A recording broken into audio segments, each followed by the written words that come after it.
Kaya maraming magagalit ng mga parents nito eh. Kasi pag magkaroon na yung anak ko, Susan, ayaw bitawan nito. Kasi pag babitawan na to, wala na. Hindi ka na maklarisya sa araw. Ito tayo mga I-report ka sa kasamahan mo. sinilihang ayan, manok. Ayan po ang aking ulamin yun. Manok na maraming sili.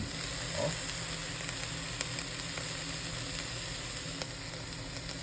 Talo pa ang dyan. Bicol Express.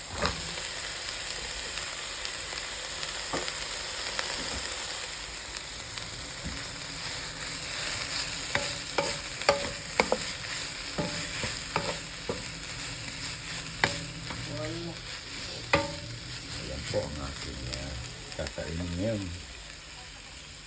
Itong aking kanin. Yan ang kanin ko. Ano? With tomato sauce. Isang number, At ito. i-show mo muna. Ayan. Kasi Kainan na maya. Ano? Dami nating nilagay na hindi yung pang ano mo. sili. Pang paganda ng boses. Ayan.